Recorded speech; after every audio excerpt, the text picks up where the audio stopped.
아이고, 성경책을 못 피네요. 자, 제가 봉독하겠습니다. 신명기 22장 1절에서 4절. 내 형제의 소나 양의 길을 잃은 것을 보고도 못 본 채 하지 말고 너는 반드시 그것들을 끌어다가 내 형제에게 돌릴 것이요, 내 형제가 내게서 멀거나 또 내가 그를 알지 못하거든 그 짐승을 내 집으로 끌고 가서 내 형제가 찾기까지 내게 두었다가 그에게 돌려줄지니, 낙이라도 그에게 그리하고 의복이라도 그리하고 형제가 잃어버린 어떤 것이든지 내가 얻거든 다 그리하고 못 본 채 하지 말 것이며, 내 형제의 낙이나 소가 길에 넘어진 것을 보거든 못 본 채 하지 말고 너는 반드시 형제를 도와 그것들을 일으킬지니라. 아멘.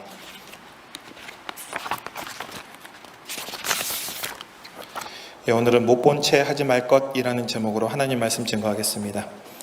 지난주 우리는 공동체의 공의와 정의가 강과 같이 흐르도록 하기 위해서 무죄한 피가 흐르지 않도록 해야 한다고 말씀을 통해서 함께 봤습니다. 공동체에서 무죄한 피가 흐르면 그것에 대해 공동체가 모두 책임을 지게 되어 있습니다. 이에 대해서 하나님께서 또 직접 책임을 물으신다고 말씀하셨습니다. 그렇게 공동체는 늘 무죄한 피가 공동체 내에서 흐르지 않도록 성결하며 공의와 정의와 공평이 공동체 내에서 잘 지켜지도록 함께 힘을 써야 합니다. 그렇게 함으로 공동체가 하나님 보시기에 거룩한 하나님의 공동체로 하나님께서 그 공동체에 복을 주어서 그 공동체가 평안히 하나님의 은혜 가운데 번성할 수 있게 된다는 것입니다. 여기서 중요한 것은 우리가 세상의 일에 대해서 공의와 정의가 무엇인지 우리는 정확하게 구별해낼 수가 없습니다. 그렇기 때문에 하나님의 뜻도 명확하게 우리가 이거다라고 말하기는 매우 힘이 듭니다. 근데 하나님의 뜻이 정의와 공의는 맞습니다. 그러나 그 하나님의 뜻이 이 시대에 무엇을 말하는지 명확하게 판별할 수 있는 사람은 지극히 희박합니다. 왜냐하면 우리는 이미 이 세상에 오염되어서 말씀을 하나님 뜻으로 예수님처럼 온전히 해석해서 볼 수 있는 눈과 지혜를 갖는 것이 매우 어렵기 때문입니다. 우리가 오두막이라는 소설을 혹시 아시는 분들이 있는지 모르겠습니다. 그 오두막이라는 소설이 되게 마음 아프고 자식을 잃은 것 때문에 되게 슬퍼하는 아버지의 이야기입니다. 근데 이 소설이 북미권 수준의 잘 사는 나라에서는 공감이 갑니다. 그러나 가난한 나라나 내전이 있는 나라에서는 그 이야기가 아무런 감동도 주지 못하는 경우가 있다는 것입니다. 이런 이야기로 볼 때 어떤 이야기가 100% 모든 사람에게 공감을 주고 감동을 주며 회개하게 만든다는 것은 매우 어려운 것이라는 겁니다. 그렇게 우리는 무엇이 정의라고 천명하면서 이것을 반드시 이루어야겠다는 목표를 정하는 것은 교만한 생각이라는 것이죠. 이거는 거의 99.9% 잘못된 생각입니다. 100% 우리는 하나님의 뜻을 알 수가 없습니다. 왜냐하면 하나님은 명확하게 보여주지만 우리가 그거를 보지 못하게 우리가 눈은 떴는데 눈은 감은 거나 마찬가지고 귀가 열렸는데 귀가 닫힌 거나 마찬가지인 상황에서 우리가 살아가기 때문입니다. 오히려 그렇기 때문에 우리는 하나님의 뜻을 위해서 뭘 하는 게 가장 건강하냐면 당장 하지 말아야 할 것들, 그러니까 이건 하면 안 된다라고 하는 것들부터 해나가는 것이 하나님 뜻에 가장 가까운 일을 행하게 되는 것입니다. 너무 복잡하게 생각하면 안 됩니다. 하나님의 뜻을 복잡하게 해석하면 본질을 놓치게 됩니다. 그리고 그것이 스스로 명확하게 여겨질 수 있겠지만 그것으로 다른 사람들을 설득해낼 수가 없습니다. 그렇기 때문에 오히려 우리가 그 복잡하게 생각하는 것들은 독선이나 독단이 될 수가 있습니다. 내 신앙적인 부분으로 세상에 믿지 않는 사람들의 마음을 움직일 수 없다는 것입니다. 그것은 한쪽은 탕수육 부먹을 먹겠다, 부먹과 찍먹에 대해서 이야기하고 있고 한쪽은 치킨 양념 후라이드 이야기하는 것과 마찬가지라는 겁니다. 믿음 없는 사람들 앞에서 무의미한 내 신앙, 그 사람들한테는 무의미합니다. 그 사람들한테 무의미한 나의 신앙 고백을 하는 것이 그들에게 큰 영향을 주지 못한다는 것입니다. 그것보다는 나의 신앙 고백이나 내가 알고 있는 성경적 지식을 그에게 이야기하는 것이 아니라 내 신앙이 삶에서 행해짐으로 능력이 나타나 사람들의 마음에 감화 감동시키는 것이 오히려 그리스도인에 가깝다는 것입니다. 우리가 너무 고통스럽고 힘들고 어려운 상황 속에서 긍정적이며 밝고 우리는 구원받았다는 그 생각 하나 가지고 세상에서 사람들이 볼 때 너는 어떻게 그 상황에서 웃을 수 있니? 그러면은 예수님을 믿어서 나는 늘 행복해라고 이야기할 때 그때 능력이 나타난다는 것입니다. 성경 말씀을 예로 들어가면서 우리가 누군가에게, 믿지 않는 사람에게 이것이 하나님 뜻이요라고 아무리 말해봐야 그것을 성경을 하나님의 말씀으로 믿는 사람에게나 그 말씀에 영향력이 있지, 아닌 사람에게는 아무리 말해봐야 그게 도대체 무슨 상관이냐라고 말할 뿐입니다. 그렇게 우리는 결국 이와 같은 우리의 대처 방식이나 말하는 방식은 다툼만 일으킵니다. 이로 인해서 믿지 않는 사람들은 우리의 생각에 너희가 하나님을, 믿지 않는 사람들을 볼 때 우리는 이렇게 생각하죠. 너희가 하나님을 알지 못해 구원에 이르지 못하니까 너희들만 손해야 라고 우리는 그들을 볼 때 생각하겠지만 그것은 매우 잘못된 생각입니다. 믿지 않는 사람들은 오히려 우리를 이상하게 봅니다. 되게 아직도 저런 생각을 갖고 살아? 라고 하면서 고리타분하다라고 생각할 수도 있습니다. 하나님께서는 오히려 다툼을 일으켜서 믿지 않는 사람들을 구원에 이르지 못하도록 원인 제공한 것에 대해서 그 죄를 우리에게 담당시킬 수도 있습니다. 우리가 교만해서 복음의 문을 닫는 것에 대한 책임을 하나님께서 물으실 수 있다는 겁니다. 우리는 누군가에게 복음을 전할 때 권위적으로 이것이 하나님의 말씀이고 하나님은 이런 분이고 이런 얘기를 하는 것은 전혀 도움이 안 될 수가 있다는 겁니다. 전에도 절대 쓰면 안 되는 단어에 대해서 여러분들한테 말한 적이 있죠. 기억나십니까? 전혀 절대 쓰면 안 되는 단어, 그리스도인이 절대 쓰면 안 되는 단어가 있습니다. 그게 뭐냐면 감히라는 겁니다. 어디 감히, 이런 말은 믿는 사람이 쓰면 절대 안 되는 말입니다. 우리는 낮아지고 섬기는 사람입니다. 누구에게 감히라는 말을 사용하는 사람이 되라고 성경은 우리에게 말하지 않습니다. 하나님을 모욕하는 사람에게 감히 하나님을 모욕했다고? 우리가 힘으로 그를 억압할 수 있는 자리에 있어서 그들의 힘으로 억압할 수 있다면, 누군가가 하나님을 모욕했을 때 그 모욕한 것에 대해서 우리가 보복할 수 있는 현실적인 힘을 우리가 가지고 있다면 이미 우리는 잘못된 길에 서 있는 것입니다. 이건 뭐냐면 중세의 성지를 탈환하겠다고 전쟁을 일으킨 그 중세 기독교와 제국주의 기독교가 식민지에 앞장섰던 것, 지금 우리가 동일하게 행하고 있는 것이나 마찬가지입니다. 어디 감히 우리가 누군지 알아? 이런 말 절대 해서는 안 됩니다. 이거는 우리가 교만하다는 증거입니다. 우리의 교만에 대해서 지금 하나님께서 정말 많이 참고 계실 거라고 저는 믿습니다. 히스기야의 이사야서에 보면 히스기야가 모든 성을 잃고 마지막에 예루살렘만 남았습니다. 그때 아수르의 장군인 랍사게와 또 아수르의 사네립이라는 왕이 하나님을 조롱합니다. 이때 히스기야가 어떻게 했냐면 어디 감히 너희가 하나님을 조롱해라고 그들에게 소리 지른 게 절대 아닙니다. 그냥 히스기야는 하나님 앞에 올라가서 이렇게 얘기합니다. 하나님, 저들이 하나님을 조롱하지 않습니까? 세상적으로 아무 힘도 없고 하나님밖에 기댈 수가 없는데 그들이 하나님을 조롱한다면 내가 가지고 있는 힘으로 그를 누르는 게 아니라 그게 억울하고 답답하면 하나님 앞에 나가서 하나님한테 이야기하는 겁니다. 그래서 하나님 앞에 기도했던 것입니다. 히스기야도 그들 앞에 나가서 싸웠던 거예요. 어디 감히 니네가 하나님을 이런 얘기하지 않았습니다. 하나님 앞에 엎드려 기도했습니다. 히스기야는 사네립을 향해서는 말 한마디도 하지 못했습니다. 뭐 겁나서 그랬을 수도 있어요. 사람을 향해서 한 것이 아니라 하나님을 향해 했습니다. 감히 저들이 하나님을 모욕하고 있습니다. 하나님 이렇게 모욕당하시는데 가만히 있겠습니까? 이러면서 하나님이 모욕당하는 걸 보니까 내가 너무 화가 납니다 라고 이렇게 이야기는 했지만 정말 내가 가진 실제적인 힘으로 그들을 억누른 적이 없다는 것입니다. 하나님한테는 뭐든지 해도 돼요. 그런데 그것을 사람한테 하는 것은 하나님께서 원하시는 바가 아니라는 겁니다. 그리고 그렇게 할 수 있는 힘이 있는 것 자체가 이미 우리가 잘못된 길에 들어서 있는 것입니다. 우리가 진짜 믿는 사람이라면 지금 당장 우리의 삶의 자리에서 무죄한 자의 피를 흘려서는 안 됩니다. 무죄한 자의 피가 뭔지 우리는 판단할 능력도 없죠. 되게 중요합니다. 우리는 무죄한 자의 피가 뭔지도 판단할 능력이 없습니다. 그만큼 우리는 정말 독선적입니다. 그렇기 때문에 어떻게 해야 되냐면 무죄한 자의 피가 아니라 모든 사람의 피, 누군가가 우리로 인해서 피를 흘려서는 결코 안 된다라고 보는 것이 오히려 성경적입니다. 누군가에게 조금이라도 피해를 주면 안 됩니다. 이것이 하나님의 뜻이라고 이것만은 확언할 수 있습니다. 누구에게도 우린 피해를 줘서는 안 됩니다. 왜냐하면 여러 가지 복잡한 신앙적인 것이나 사상이나 뭐 여러 가지 다 빼고 나면 이거 하나 남습니다. 타인의 피를 흘리지 말아라. 여기서 피해라는 것은 내가 피해를 안 줬지만 이것도 중요합니다. 상대방이 피해라고 여기면 그것도 피해입니다. 그리스도인으로 살아가는 게 이래서 힘든 겁니다. 그리스도인이 된다는 건 쉬운 게 아닙니다.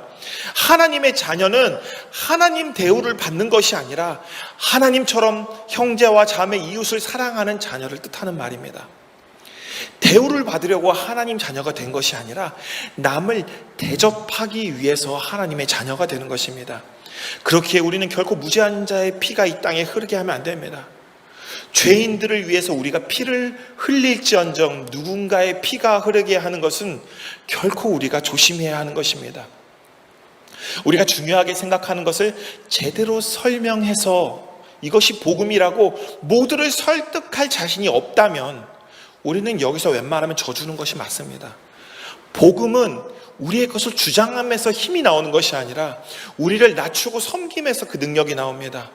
우리의 것을 누군가에게 강요하면서 나오는 것이 아니라 그가 불쌍하여 우리의 생명을 내던짐으로 거기서 능력이 나오는 겁니다. 분명 우리가 이렇게 그리스도인으로 이렇게 살아가는 게 억울할 수 있습니다. 억울해야 정상입니다. 왜냐하면 예수님이 그렇게 억울하게 돌아가셨습니다. 예수님이 그렇게 십자가에 달려 돌아가셨으면 우리는 잊어서는 안 됩니다. 말해도 안 듣습니다. 내 목숨까지 다 내어주는 겁니다. 말을 안 들으니까. 그것이 기독교의 원래 본질입니다. 세상은 원래 말해도 안 듣습니다. 예수님도 못하신 일을 여러분들이 하려고 하면, 내가 하려고 하면 그것은 교만한 것입니다. 예수님이 힘이 없어서 십자가에서 죽으신 것이 아닙니다. 그것이 하나님의 뜻이기 때문에, 십자가에서 죽는 것이 하나님의 뜻이기 때문에 그냥 죽었던 것입니다. 지금도 마찬가지입니다. 우리가 힘이 좀 있다고 해서 그 힘을 행사하려고 하는 그 순간에 우리는 이미 예수님의 도를 떠나버린, 저버린 사람이 되는 겁니다. 세상은 언제나 우리를 억울하게 합니다. 그 억울함에 분노하고 그에 대항하여 싸우는 것이 순교라고 생각하는데 이거 다 거짓말입니다. 다 거짓말입니다. 대항하여 싸우는 것이 순교가 결코 아닙니다. 엄밀하게 순교는 내가 세상에 저항할 아무런 힘도 없는데 세상이 예수를 믿으면 죽인다고 할 때 전혀 저항하지 못하고 그저 6월절의 어린 양과 같이 순종하며 죽음만 기다릴 수밖에 없는 상황에서 끝까지 누구도 원망하지 않고 모두를 사랑하면서 저들이 짓는 죄를 저들이 알지 못합니다. 그러면서 하나님께서 저들도 나의 죽음으로 인해서, 내 피값으로 인해서, 내가 흘리는 피로 인해서 저들 중에 한 명이라도 회개해서 주께로 돌아온다면 주여 그것으로 저는 여기서 사명을 다한 것이라고 믿고 아멘이라고 죽겠습니다. 하나님께서 선하게 인도하실 것을 믿고 믿음을 지키다가 죽는 것이 순교지, 나가서 소리 지르다가 죽는 것은 결코 순교가 아닙니다. 우리의 것을 강요하면서 너 내 말 안 들어? 그랬더니 누군가가 나를 핍박한다고, 이건 절대 순교가 아닙니다. 이건 핍박도 아닙니다. 죽지도 않지 않습니까? 이 시대에 누가 여러분들을 핍박하지 않습니다. 죽이지도 않습니다. 참 아쉬운 것은 세상이 지금 우리에게 1200개 이상의 교회가 대면 예배를 드린다고 매스컴을 통해서 맹비난할 때에 교계의 어른들이라는 사람들이 나가서 종교의 자유를 탄압하지 말라고 말한 것, 그것에 대해서 참 안타까웠습니다. 그에 대해서 우리가 성숙한 그리스도인이라면, 저라면 그래도 좀 생각 좀 하고 갔을 거예요. 한국의 교회가 5만 5천 개 정도가 되는데 그 중에 1200개의 교회가 현재 대면 예배를 진행하고 있다고 합니다. 현재 5만 3천 개의 교회는 비대면으로 예배를 진행하고 있습니다. 이는 전체의 2%가 대면 예배를 드리고 있다는 것인데 저희 교회도 현재 최선을 다해 국민의 생명과 안전을 위해서 협조하고 있습니다.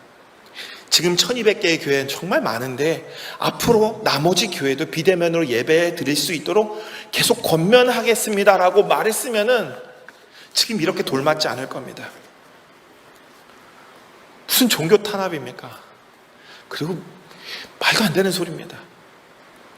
2%가 1200개가 되어서 기독교가 국가 전체의 위협이 되는 종교가 돼버린 겁니다. 그 말 한마디 때문에 다 잘 지키는 98%가 잘 지키는데 2% 교회를 대변하려고 하다가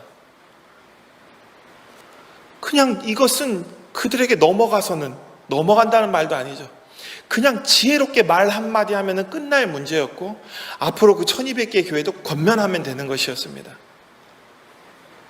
그런데 그 사람들은 지금까지 말 한마디 한마디 조심해서 말한 적이 없는 사람들이었습니다. 저도 고민해 봅니다. 앞에 쓰면은 참 사람이 교만해집니다. 내가 하나님 말씀을 선포하는 목회자라는 권위에 빠져서 순진하게 살다 보니까 세상 어떻게 돌아가는지 모르고 요즘 세상 얼마나 무서운지 몰라서 이번에 이렇게 어려움을 겪고 있다고 저는 봅니다. 안타깝습니다. 아무것도 아닌데, 그리고 더 열심히 해야 되는 것이 우리의 일이 맞는데, 편의점보다 많은 교회 숫자에서 1200개의 교회인데 분명히 충분히 그렇게 말할 필요가 없었는데 뭐가 그렇게 가슴이 불타는지 모르겠습니다. 힘이 있다라고 착각하는 것이겠죠. 그래서 오늘 제목이 뭐냐면 못 본 채 하지 말 것이라는 겁니다. 못 본 채 할 수 없이 참 길게 오프닝을 가져가는데 지금부터 이제 오늘 못 본 채 하지 말 것. 지난주에는 그거 있죠. 무죄한 자의 피를 흘리지 말고, 오늘은 못 본 채 하지 말고. 오늘 말씀이 이웃사랑의 핵심 중의 핵심입니다. 못 본 채 하지 말아라. 이웃의 어려움을 못 본 채 하지 말라는 겁니다. 그 예로 오늘 말씀에서 이웃의 소나 양을 비롯해서 이웃의 길 잃은 짐승을 발견했을 때 못 본 채 하지 말고 그것을 반드시 끌어다가 형제에게 찾아줘라. 혹 가축의 주인이 먼 곳에 살고 있다면 잘 데리고 있다가 주인에게 돌려줘라. 거기에 더해서 형제의 낙이나 소가 넘어진 것을 보면은 역시 못 본 채 하지 말고 반드시 가축 주인이 형제를 도와 그것을 일으켜 세워주어라라고 명령하십니다. 이 말씀은 여기서 끝나는 말씀이 아닙니다. 모든 상황에 이웃이 어려움에 처했을 때 그것을 못 본 척하지 말고 바로 행하여 도움을 주라고 말씀합니다. 말씀에는 짐승만 도와주라고 했으니까 사람이 넘어지거나 사람이 어려움을 당하면 못 본 척해도 된다라고 말하는 사람이 없겠죠. 짐승도 도와주는데 하물며 사람이 문제가 생겼는데 도와주지 않아야 되겠습니까? 그런데 그런 일에 대해서 예수님께서 말씀하신 적이 있습니다. 선한 사마리아인의 예화입니다. 길에서 강도당한 사람이 있는데 제사장과 레위인이 못 본 채 하고 지나갑니다. 근데 지나가던 사마리아인, 당시 하나님을 배반했다고 멸시당하며 천대당하는 그 사마리아인이 강도당한 사람을 도와줍니다. 예수님은 이 중에 누가 이웃이냐라고 처음 그 질문을 한 율법 교사에게 물어봅니다. 그런데 율법 교사가 사마리아인이라고 차마 자기 입으로 말 못하고 그 사람에게 사랑을 베푼 사람이다라고 말합니다. 여기서 율법 교사도 정답을 알고 있었지만 못 본 척합니다. 그 이유는 그 안에 뭐가 있냐면 교만함이 있어서 절대로 저 사람들은 저럴 리가 없어라는 그런 죄악된 본성 때문에 그 말을 입으로 못하는 겁니다. 이웃의 어려움을 못 본 척하고 정답을 보고도 그것을 인정하지 못하고 못 본 척하는 것은 바로 그 안에 뭐가 있냐면 죄악된 본성으로 인함입니다. 절대로 그 본성을 꺾지 못하고 교만해서 누군가의 위에 서고자 하는 자, 분명히 하나님께서 그를 바닥으로 내동댕이 치실 것입니다. 말씀을 제대로 이해하지 못하고 누군가가 가르쳐주면은 정말 자존심 상해하면서 못 본 척하는 것입니다. 이게 다 죄입니다. 하나님의 가장 큰 계명이 이웃사랑을 실천하지 않는 사람입니다. 못 알아들을까봐 가장 직관적이며 그들의 삶에 가장 가까운 늘 있을 법한 길 잃은 동물 찾아주고 넘어진 동물 일으키는 문제로 말씀을 해주셨는데, 여기서 핵심은 뭐냐면 이웃의 어려움을 못 본 척하지 말라는 거였는데 공동체 안에 어려움에 처한 형제나 자매를 외면하지 말아라 하는 뜻이 담겨져 있는 것인데 그 말씀을 고지고대로 보지 못하고 딱 문자 안에 갇혀가지고 그것만 딱 보고 있는 겁니다. 그러다가 오늘 또 말씀에 뭐가 나오냐면 남자와 여자의 의복을 구분하라고 합니다. 남자 옷은 남자가 입고 여자 옷은 여자가 입어라. 후반부에 또 갑자기 종자 섞어 뿌리지 말거나 소와 나귀를 함께 밭갈지 말고, 그리고 씨를도 섞어서 짜지 말고, 그러면서 겉옷 내기에다가 술, 이렇게 뭐 이렇게 덜렁덜렁 하는 술을 만들어서 입으라고 합니다. 근데 이것도 도대체 이게 보면은 좀 이해가 안 가는 게 이웃의 어려움을 외면하지 말라는 거 무슨 상관이냐 그럴 수 있어요. 갑자기 섞지 말라는 말과 갑자기 옷마다 술을 달아 잔식하라는 말이 무슨 뜻이냐. 여기서 먼저 못 본 척하지 말라에서 이어져서 갑자기 이런 말씀이 나오는 것은 이 부분의 뜻을 잘 알아야 됩니다. 성경에서 볼 때 왜 남자는 여자 옷 입으면 안 되고 여자는 남자 옷 입으면 안 되고 뭐 이런 얘기를 하는데, 그러면 치마를 입은 남자는 율법을 범하는 것이냐. 이게 문자주의에 갇혀있는 사람들이 하는 말들입니다. 요즘 남녀 구분 없이 옷을 만드는 회사는 그러면 율법을 범하는 것이냐. 자, 우리는 이 책이 정말 오래전에 쓰여진 책이라는 사실을 이해해야 하고 그 시대에 이것이 어떤 의미가 있는지 이해해야 됩니다. 그리고 나서 각자 믿음에 따라 적용하면 되는 것입니다. 교회는 이것이 정답이니 이렇게 하라고 강요하는 곳이 아님을 먼저 알아야 됩니다. 각자 자기 믿음만큼만 하는 곳입니다. 그리고 그 믿음이 성장하면 더 많은 것들을 해낼 수 있겠죠. 하나님께서 하라고 하신 성경에 기록된 말씀보다 더 충성할 수도 있는 것이고, 그냥 흉내만 낼 수도 있고 아무것도 안 할 수도 있는 것입니다. 그것은 이제 논쟁이 끝나지 않는 먹는 문제와도 이제 상관이 있습니다. 이것은 논쟁이 끝내지 않는 먹는 문제죠.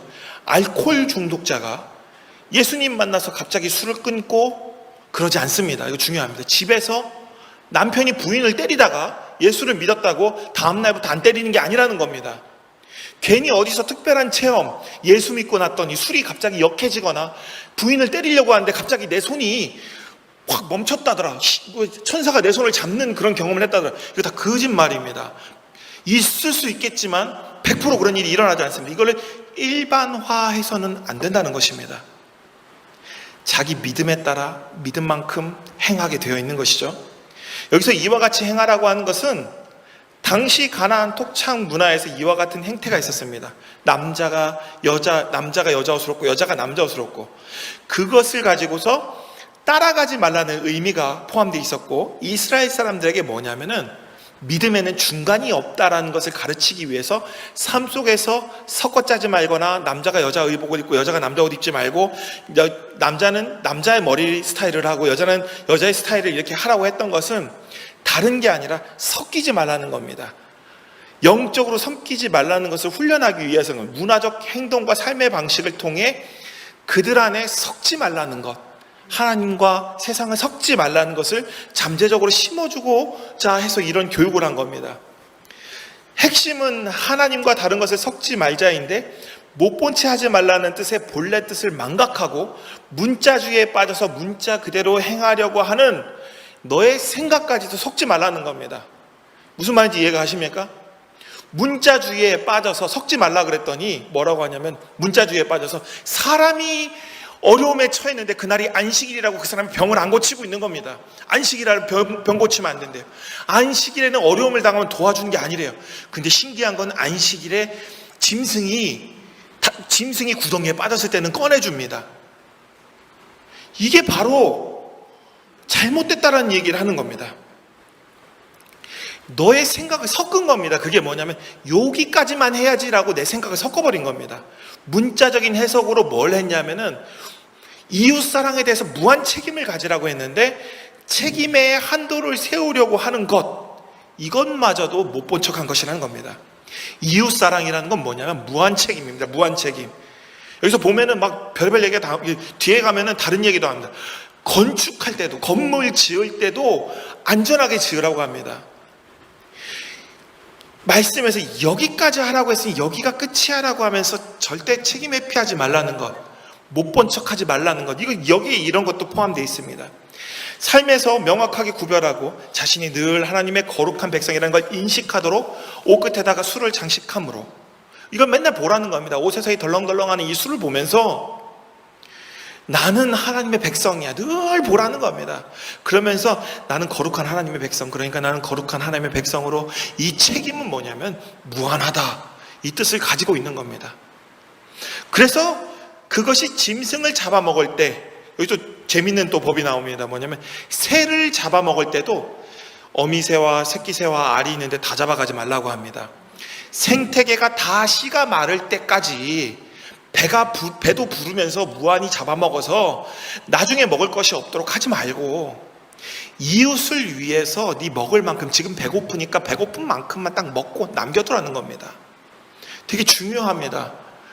우리는 세 끼밖에 안 먹는데 돈을 막 산 만큼 쌓아놔서 한 1억 년은 살아도 다 쓰지 못할 돈을 모으고 있습니다. 이게 바로 어리석은 짓이라는 겁니다. 또 건축할 때도 어떻게 하냐면 이웃의 생명을 보존하기 위해 안전수칙을 지켜서 건축을 하는데, 끝까지 안전수칙을 지켜서 안전하게 집을 지어서 우리 집에 온 사람, 그 사람이 어떻게 되냐면 사고가 나서 다치지 않도록 해라. 이것이 법입니다. 여기서 우리가 알 수 있는 것은 이웃사랑의 범위는 뭐냐면 무한하다는 것입니다. 이웃은 나의 자비와 사랑 실천의 잠재적인 수혜자입니다. 그러면서 나의 불순종과 악행의 잠재적 피해자가 될 정도로 이웃은 가까운 존재입니다. 이런 점에서 세계는 이웃이라는 개념의 그물망 안에 붙들린 마을 공동체로 인식되어진다는 것입니다. 내가 하나님 말씀에 지켜서 정말 성실하게 잘했으면 그것 때문에 이웃이 덕을 보면서, 내가 또 잘못하면 어떻게 되냐? 내가 건축 설계사인데 내가 건축을 하면서 돈을 아끼려고 재료를 안 좋은 걸 썼어서 사고가 나면은 그 피해를 누가 입냐면 이웃이 입게 된다는 것입니다. 내가 잘못한 것이 우리 공동체의 잘못이 되고 그 잘못이 점점 확정되어서 나중에는 전 세계적으로 피해를 줄 수도 있는 것입니다. 한 사람의 부주의함으로 인해 공동체 전부가 희생될 수 있습니다. 그러면 그럴 경우 그 한 사람에게 책임인가? 그것도 아닙니다. 그 사람의 등장은, 그런 사람이 왜 등장했습니까? 공동체 안에서 그런 사람을 만든 것입니다.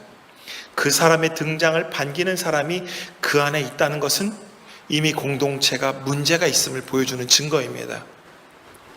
길에서 연고가 없는 별사체가 발견된 것은 공동체가 하나님 앞에 성결하지 못함을 나타내는 현상인 것처럼, 공동체가 하나님 앞에 거룩하게 서지 못하고 하나님 사랑과 이웃 사랑을 온전히 실천하지 못함으로 인해 생겨나는 현상이 바로 죄악된 사람들의, 자꾸 산발적으로 죄악된 사람들이 자꾸 발생하는 것입니다. 저 사람이 우리와 연관이 없다고 선을 긋는 것도 한계가 있습니다. 세상은 그들과 우리가 다르지 않다고 생각할 것이기 때문입니다. 또 우리 안에는 그와 동의는 하지만 그동안 여러 이유로 인해서 참고 있었던 사람들도 이기 때문입니다.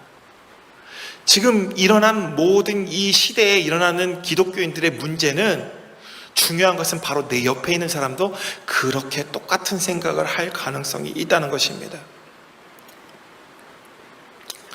그래서 우리는 진정한 이웃사랑은 그 어떤 상황에서도 책임을 회피하지 않는 것입니다. 못 본 채서는 안 됩니다.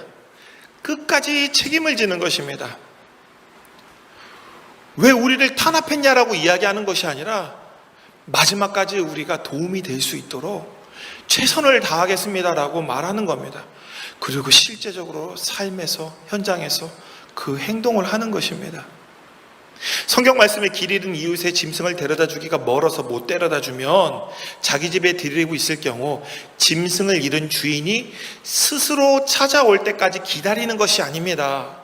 짐승을 잃은 주인이 찾아올 수 있도록 그에게 뭐라도 전달해서 알려주고 배려해 주거나 아니면 내가 어떻게든 시간을 내서 데려다 주는 것이 진정한 이웃이라는 겁니다. 22장의 10계명 제7계명인 간음에 관한 법이 또 나옵니다. 5계명부터 10계명까지 있는 이웃사랑에 관한 법입니다. 이도 역시 못 본 채 하면 안 되는 내용을 담고 있습니다. 22장의 법들 중에 말도, 이 법들 중에는 진짜 지금 상식으로는 말도 안 되는 법들이 있습니다.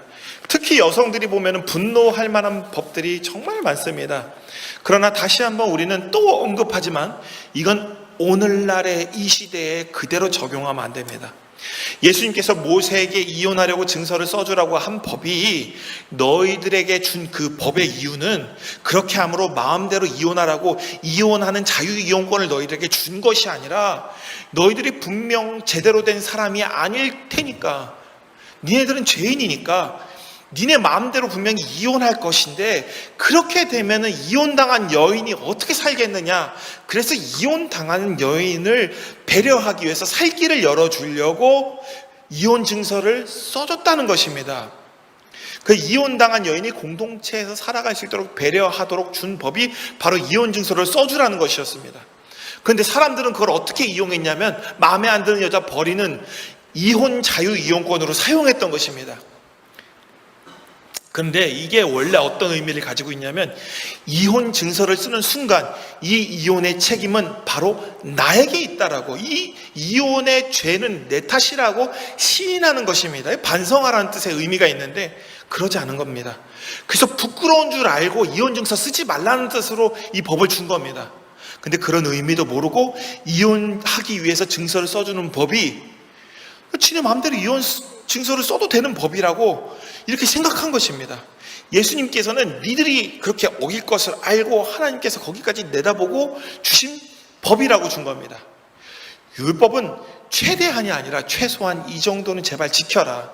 그리고 이런 죄를 지을 때 좀 부끄러운 줄 알아라. 이 선을, 그리고 뭐냐면 이 선 넘으면 내가 진짜 널 가만 놔둘 수가 없다.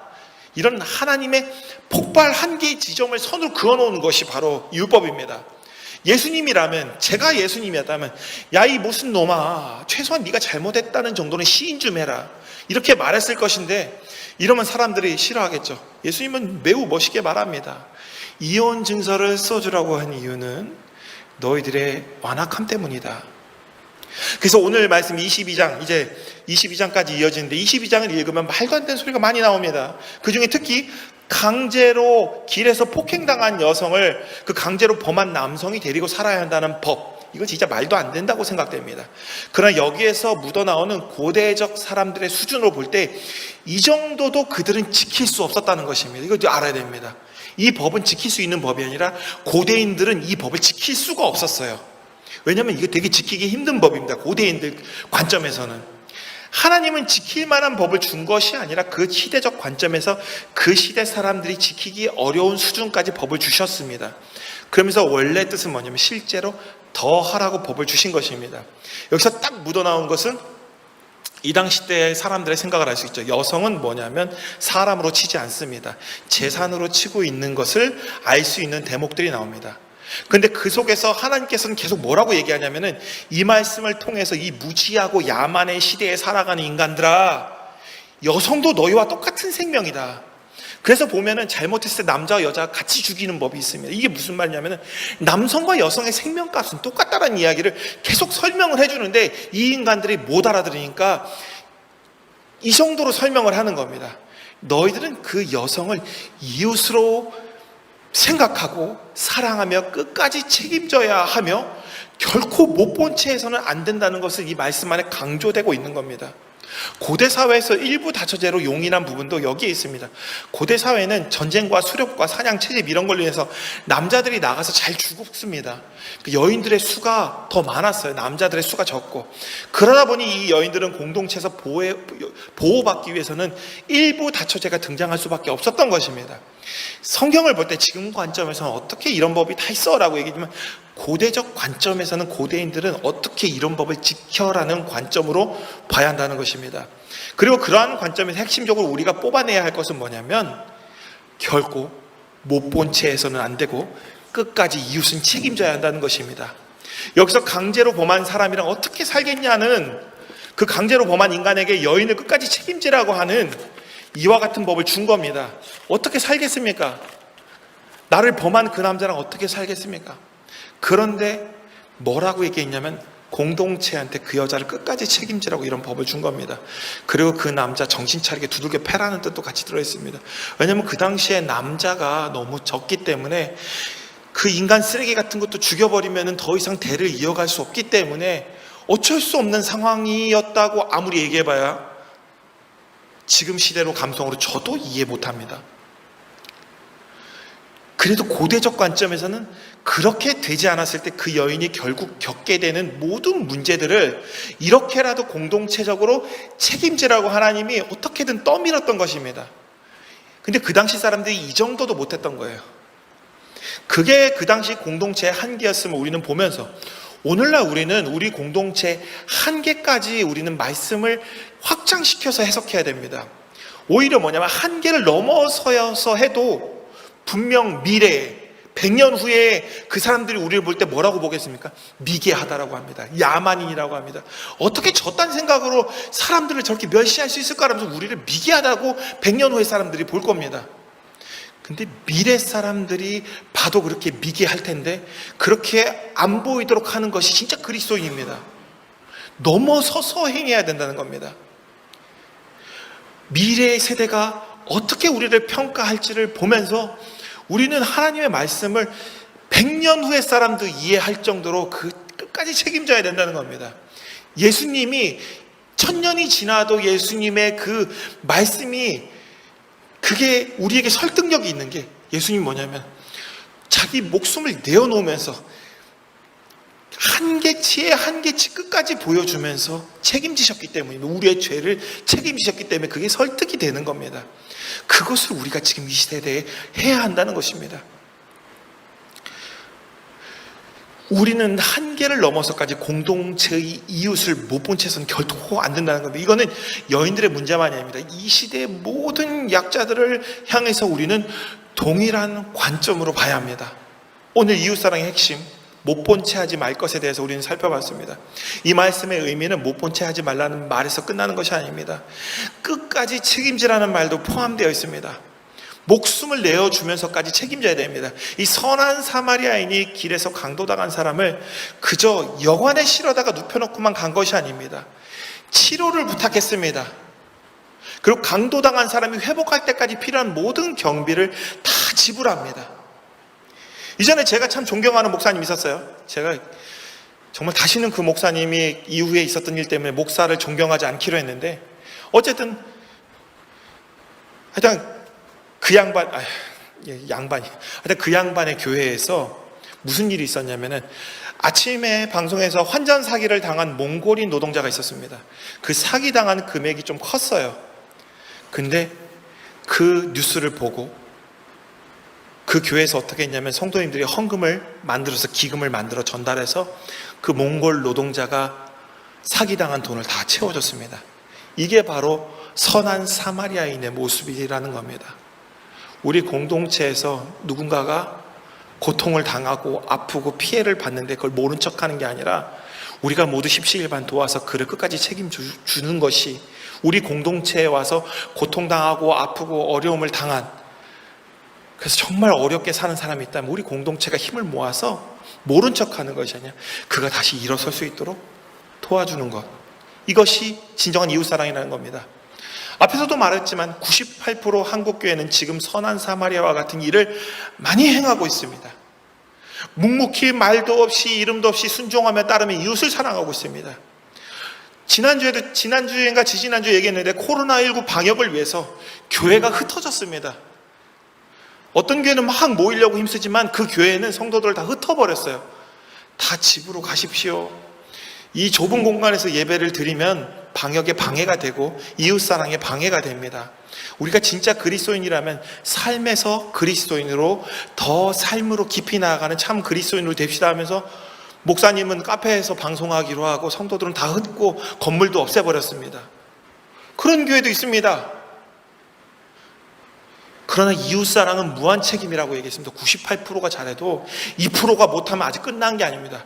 100%가 될 때까지 우리는 온전히 이웃사랑을 한 것이 아직 아닙니다. 또 그 2%는 멀리지 않습니다. 바로 내 옆에 있고 우리 곁에 있습니다.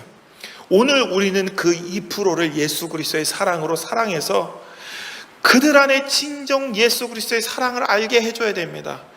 오해하고 있고 잘못 알고 있고 나쁜 사람들에 의해서 거짓 예언자들에 의해서 거짓 선동자들에 의해서 잘못 알았기 때문에 잘못된 생각을 가지고 잘못된 행동과 말들을 하는 것일 뿐입니다. 그분들이 진정한 예수님의 사랑을 알 수 있도록 해줘야 됩니다. 우리가 그분들을 정죄해서는 또 안 됩니다. 율법주의자처럼 예수 그리스도를 사랑한다고 말만 하며 진정한 사랑을 놓친 사람들도 있을 수 있다면 이 기회에 우리가 좀 다시 회복해야 됩니다.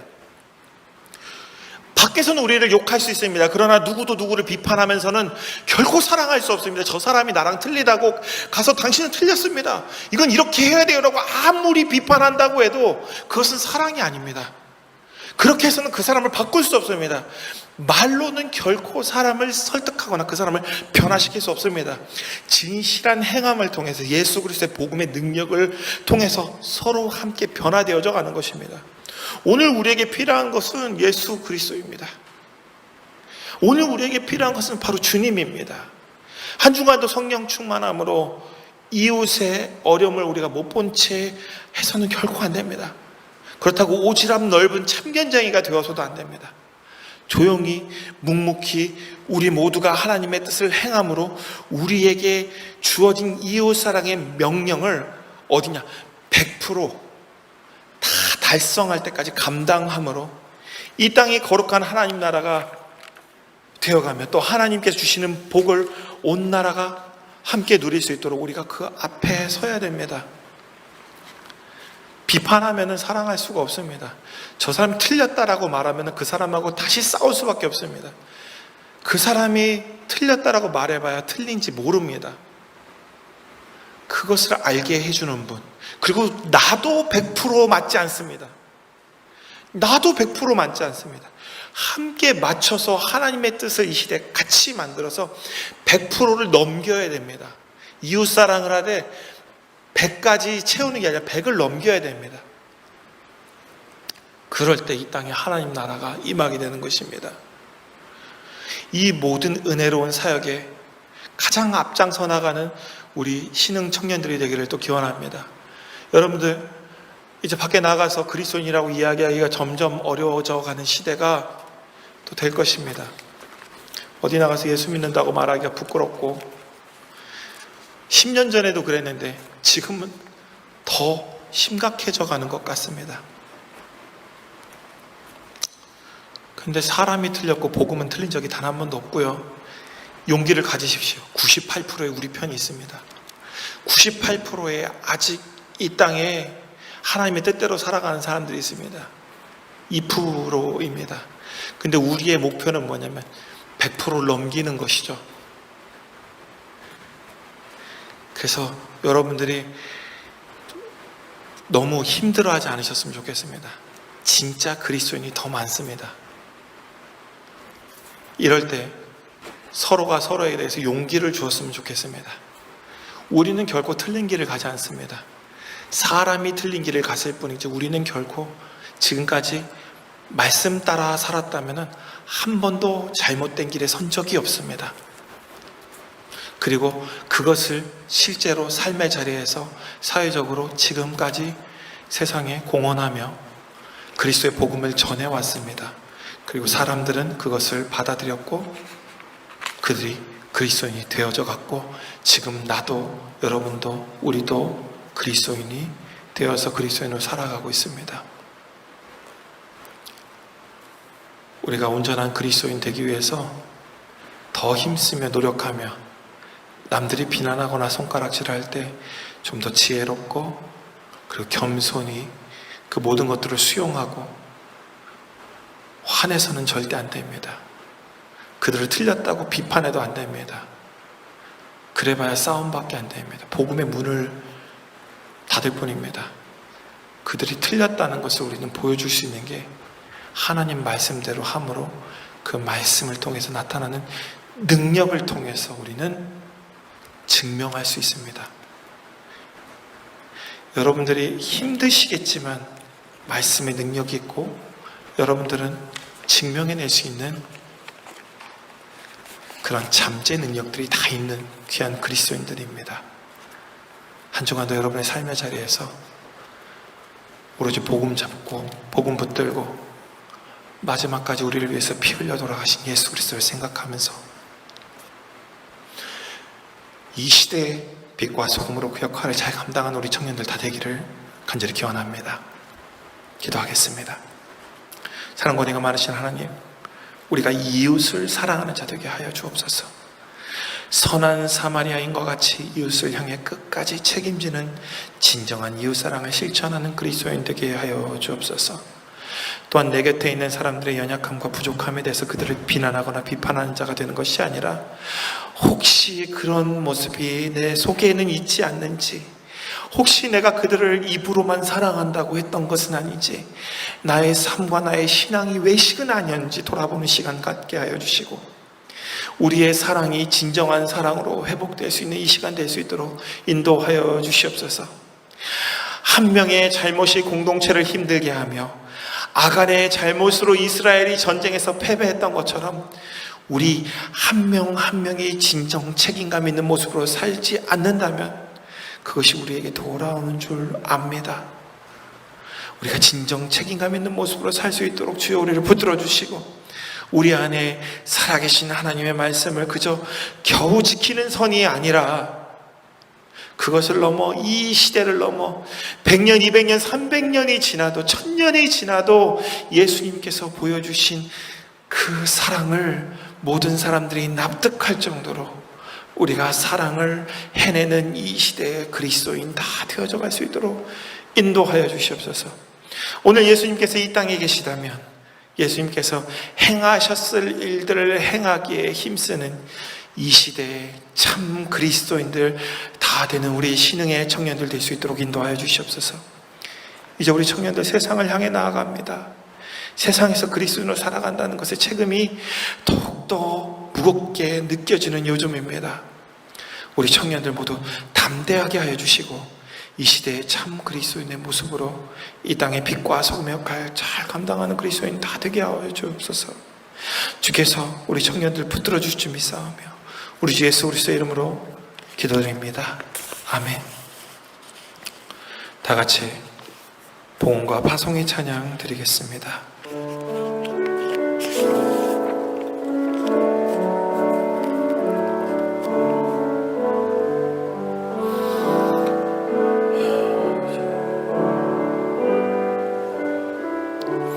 은혜 아니면 살아갈 수가 없네. 호흡마저도 다 주의 것이니 세상 평안과 위로 내게 없어도 예수, 오직 예수뿐이네. 크신 계획 다 볼 수도 없고 작은 고난에 지쳐도 주께 묻기 나의 모든 삶 버티고 견디게 하시네. 은혜 아니면 살아갈 수가 없네. 나의 모든 것 다 주께 맡기니 참된 평안과 위로 내게 주신 주 예수, 오직 예수뿐이네. 기도하시겠습니다. 사랑과 내가 많으신 하나님 아버지 감사드립니다. 주여 주님의 사랑하는 주님의 자녀들 주님 붙들어 주시고 어디에 있든지 그들의 마음속에 예수 그리스도를 사랑하는 마음으로 이 땅의 형제와 자매와 이웃을 정말 끝까지 사랑하는 우리 청년들 다 되게 인도하여 주시옵소서. 주여 사랑하는 우리 청년들 귀한 예물을 주님 앞에 가지고 나옵니다. 주여 이 예물이 사용되는 곳마다 주여 이 땅의 이웃들이 정말 어려움과 고통과 아픔과 슬픔과 눈물 가운데 해방되어져 갈 수 있도록 인도하여 주시고, 또한 우리 청년들 한 명 한 명이 주여 귀한 이 땅의 축복의 통로가 되며 많은 사람들에게 그리스도인의 본이 되어서 능력이 나타남으로 많은 사람들을 구원하며 많은 사람들을 주께로 돌아가게 하는 귀한 우리 청년들 될 수 있도록 이 시대에 참 그리스도인 다 될 수 있도록 주여 인도하여 주시옵소서. 이제는 우리 주 예수 그리스도의 은혜와 아버지 하나님의 크신 사랑과 성령의 감화 감동 역사 충만하심이 주님을 사랑하며 오늘 이 시대의 이웃을 사랑하며 이웃을 향하여 무한 책임을 짓는 진정한 그리스도인이 되기로 다짐하는 우리 청년들 머리 위에 이제로부터 영원토록 함께 하시기를 간절히 축원하옵나이다. 아멘.